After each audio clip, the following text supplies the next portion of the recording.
যুক্তরাষ্ট্র চাচ্ছে যে ইরানের সঙ্গে আসলে যুদ্ধ আর চালিয়ে না যেতে। তারা চাচ্ছে ইরানকে কোনোভাবে, যে কোনোভাবেই তাদের বশে আনতে। যদিও ইরান এখন পর্যন্ত নিশ্চিত হয়ে কোনো কিছু জানায়নি তারা আসলে এই শর্তগুলো মেনে নিয়ে চুক্তি করবে কিনা। আসসালামু আলাইকুম, আপনাদের সবাইকে শুভেচ্ছা জানাচ্ছি, আমি তানভীর আজাদ। প্রিয় দর্শক, মধ্যপ্রাচ্যে এই মুহূর্তে একটি উত্তেজনাকর পরিস্থিতি বিরাজ করছে। যুক্তরাষ্ট্র এবং ইরানের মধ্যে যুদ্ধ চলছে। শুধু এই দুই দেশ নয়, এই দুই দেশের সঙ্গে যুক্তরাষ্ট্রের হয়ে ইরানের বিরুদ্ধে যুদ্ধ করছে ইসরায়েল। এছাড়া মধ্যপ্রাচ্যের অন্যান্য যে আরব দেশগুলো রয়েছে যাদের সঙ্গে যুক্তরাষ্ট্রের খুবই ভালো সম্পর্ক, যেমন সৌদি আরব, কাতার এবং ইউএই সহ আরো যে সকল দেশ রয়েছে, তারাও পরোক্ষভাবে যুক্তরাষ্ট্রকে সহায়তা করছে। বেশ কিছুদিন যাবৎ এই যুদ্ধ চলছে। এই যুদ্ধের ফলে এর প্রভাব গোটা বিশ্বব্যাপী পড়তে শুরু করেছে। যুদ্ধের ফলে পারস্য উপসাগরের যে হরমুজ প্রণালী রয়েছে সেই প্রণালীটি বন্ধ করে দিয়েছে ইরান, যার ফলে সেখান দিয়ে জ্বালানি তেলের যে জাহাজগুলো চলাফেরা করতো সেগুলো চলাফেরা করতে পারে না। দর্শক, আপনারা অনেকেই জানেন সারা বিশ্বে যে জ্বালানি তেল রয়েছে সেই তেলগুলো যে পথে আমদানি রপ্তানি করা হয় তার মধ্যে 20% করা হয় এই হরমুজ প্রণালী দিয়ে। যার ফলে এই প্রণালী বন্ধ থাকার জন্য বিশ্বব্যাপী তেলের বাজারে এক অস্থিরতা শুরু হয়েছে। তবে আশা করা হচ্ছে যে অল্প কিছুদিনের মধ্যেই এই সংকট কেটে যাচ্ছে।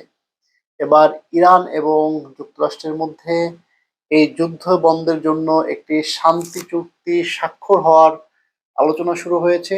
গত রবিবার এই শান্তি চুক্তি সুইজারল্যান্ডের জেনেভায় হওয়ার কথা ছিল, কিন্তু বিভিন্ন কারণে এই চুক্তিটি রবিবারে হয়নি। আশা করা হচ্ছে অল্প কিছুদিনের মধ্যে, হয়তো বা সামনের সপ্তাহে এই চুক্তিটি স্বাক্ষর হবে। এই চুক্তি স্বাক্ষর হলে বিশ্বব্যাপী যে তেলের সংকট চলছে এটি দূর হয়ে যাবে। ইরান আবারও তাদের তেল বিশ্বের বিভিন্ন প্রান্তে বিভিন্ন দেশের কাছে বিক্রি করতে পারবে বলে যুক্তরাষ্ট্র জানিয়েছে। তারা জানিয়েছে যে তেল বিক্রির ক্ষেত্রে ইরানের উপরে যে নিষেধাজ্ঞা দেওয়া হয়েছিল সেটি তুলে নেওয়া হবে কেবল যখন সই করা হবে সেই শান্তি চুক্তিতে, এবং শান্তি চুক্তিতে সই করা মাত্রই এই বিষয়টি তুলে নেওয়া হবে। সংবাদ মাধ্যম রয়টার্সের বরাত দিয়ে বাংলাদেশের প্রথম আলো বলছে, যুদ্ধ বন্ধের সাথে সাথে ইরানকে তেল ও জ্বালানি বিক্রির সুযোগ দেবে যুক্তরাষ্ট্র, এমনটি জানিয়েছে যুক্তরাষ্ট্রের এক জ্যেষ্ঠ কর্মকর্তা। সেই কর্মকর্তা জানিয়েছেন, এই সপ্তাহে চুক্তি সই হলেই ইরানের তেল বিক্রির ওপর চলমান নিষেধাজ্ঞা শিথিল করা হবে। শুধু তাই নয়, তেল বিক্রি সহজ করতে ব্যাংকিং, পরিবহন এবং বীমা সহ সংশ্লিষ্ট সেবাগুলোকেও খবরের এই যে সুযোগ সুবিধা দেওয়া হচ্ছে সেই সুবিধার আওতায় আনা হবে। তবে ওই কর্মকর্তা জানিয়েছেন যে এই যুদ্ধ বন্ধ করার জন্য, শান্তি চুক্তি করার জন্য বেশ কিছু শর্ত দেওয়া হয়েছে, যে শর্তগুলো ইরান মেনে নিয়েছে এবং ইরান মেনে নিয়েই যুক্তরাষ্ট্রের সঙ্গে শান্তি চুক্তি করতে যাচ্ছে বলে সেই কর্মকর্তা জানিয়েছে। তবে ইরানের পক্ষ থেকে এই বিষয়ে এখন পর্যন্ত নিশ্চিত হয়ে কিছু বলেনি।